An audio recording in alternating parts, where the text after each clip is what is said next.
Periodically, I do quick hardware reviews of products that I think might be useful to me as well as to many of you. In today's video, I want to cover the new ORICO M.2 USB enclosure and test it to see how well it performs.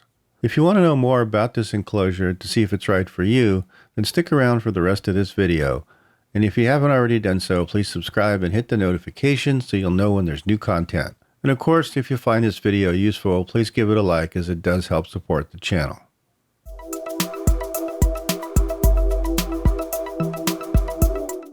Full disclosure before we get started is that ORICO did send me this product to review and to test, but they haven't paid me for this review, nor have they influenced it in any way.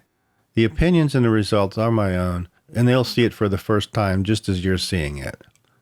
Now that that's out of the way, let's get into the hardware.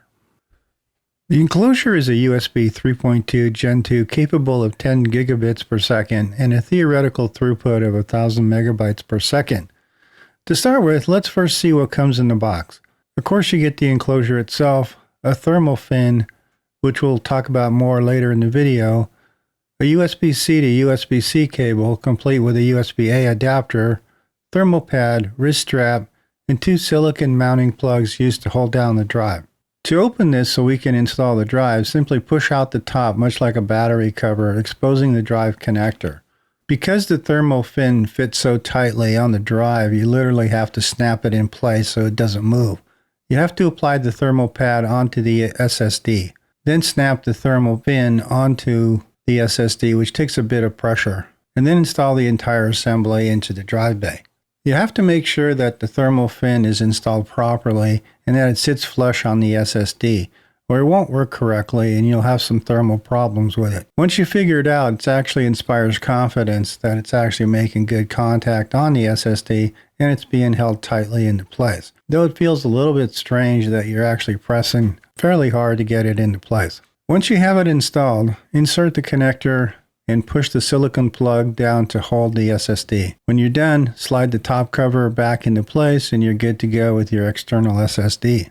To test this device and verify the performance claims, I used ATTO on my Windows laptop, and as you can see from the benchmark, the device performs extremely well, making it one of the top performing USB enclosures I've tested to date.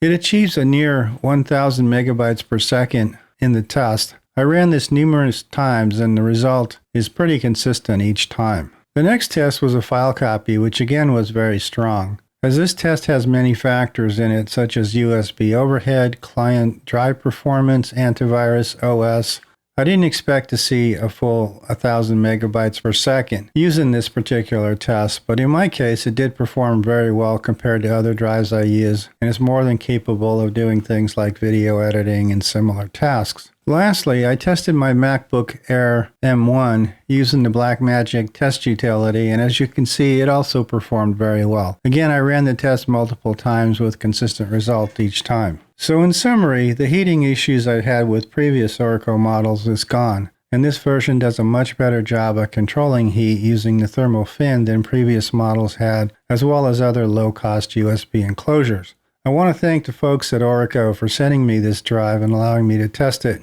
Remember to check out their discount code in the description if you're interested in more information. This is about it for today's video, and don't forget to give it a like if you found it useful. Thanks for watching, and I'll see you on the next video.